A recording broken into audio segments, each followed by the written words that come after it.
এই মুহূর্তে সরাসরি আপনাদের নিয়ে যাব আমাদের প্রতিনিধি অরিত্রিক ভট্টাচার্যের কাছে। অরিত্রিক, কিছুক্ষণ আগেই সঞ্জয় রায়কে প্রেসিডেন্সি জেল থেকে আদালত চত্বরে নিয়ে আসা হয়েছে।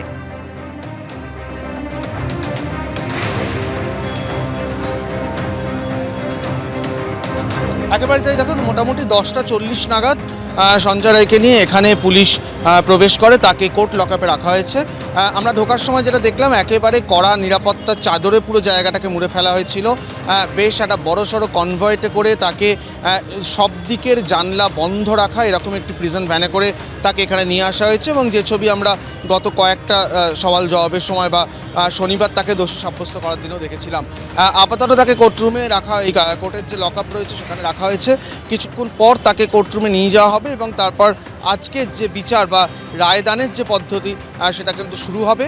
যেমনটা শনিবারই বিচারক জানিয়েছিলেন, আজকে সঞ্জয় রায় বলার সুযোগ পাবেন, আত্মপক্ষ সমর্থনের সুযোগ পাবেন। সেক্ষেত্রে তিনি দোষী সাব্যস্ত হওয়ার পরেও তার কি বক্তব্য থাকবে সেদিকে যেমন নজর থাকবে, কারণ তিনি বারবার বলেছেন তিনি নির্দোষ।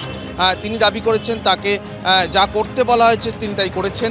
সেক্ষেত্রে তিনি এ বিষয়ে আর কি বলেন সেদিকে নজর থাকবে এবং তারপর রায়দান পদ্ধতি এবং যেমনটা তুমি বলছিলে যে অবশ্যই গোটা রাজ্য শুধু নয় গোটা দেশ এই মামলার দিকে চোখ রেখেছে। সেক্ষেত্রে কী নির্দিষ্ট রায় দেওয়া হবে ইতিমধ্যে আমরা জানি। বিচারক শনিবার সঞ্জয় রায়কে বলেছেন যে আপনি দোষী, আপনাকে শাস্তি পেতেই হবে এবং যে অপরাধে তিনি দোষী, যে যে ধারা সেখানে দেওয়া হয়েছে সেক্ষেত্রে সর্বোচ্চ মৃত্যুদণ্ড এবং সর্বনিম্ন হাজতবাস সেটা কিন্তু রয়েছে এবং তার মধ্যে কোন শাস্তি তাকে দেওয়া হয় সেদিকেও নজর থাকবে সঞ্জয় রায় আত্মপক্ষ সমর্থনে ঠিক কী বলেন আজকে আদালত কক্ষে।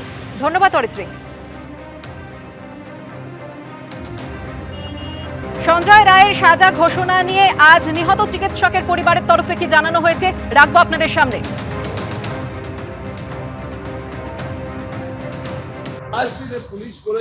জজ কঠোর থেকে কঠোর সাজা দেবেন, এটাই আমাদের বিশ্বাস।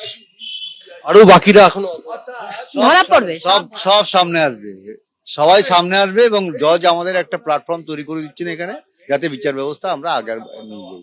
রায়দানের পরে যে রায়ের কপি পাবো নিশ্চয়ই বিকালে জানতে পারবেন আপনারাও, তার একটা প্রতিফলন জজ শনিবার দিন দিয়ে রেখেছেন। আমার দিয়েছেন কতগুলো পয়েন্ট আমরা রেখেছিলাম জজের কাছে, সেগুলো পয়েন্টের ক্লিয়ার মানে তার উপরে একটা ক্লারিফিকেশন জজ দেবেন। কি পয়েন্ট ছিল সেটা বিচার যখন রায় বেরোবে রায়ের কপিতেই সব পাবে এবং সেটা আপনাদের জানিয়ে দেওয়া হবে। কোনো অনেকে অধরা রয়েছে, সব ধরা পড়বে। অনেকে বলতে সেদিন রাতে আমার মেয়ের সঙ্গে যে 4 জন ডিউটিতে ছিল তারা তো আমরা অ্যাকিউজ মনে করি।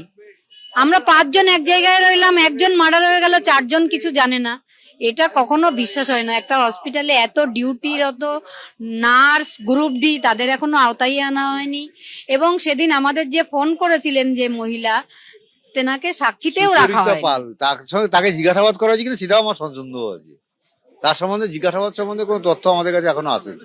সিবিআই রাজ্য পুলিশ একই রাস্তায় হাঁটলো, অর্থাৎ কলকাতা পুলিশ যে তদন্ত করলো সেটা সম্পর্কে এটা দেখুন সেটিংস এর একটা ব্যাপার, সবাই বলছে, আমরা তো বলতে পারি না, আসল তথ্য তো আমরা জানি না। তবে যাই হোক, কোর্টের উপরে কোর্ট সিবিআই এর উপর চাপ সৃষ্টি করে সঠিক তথ্য বের করার চেষ্টা করবে, এটা আমাদের বিশ্বাস।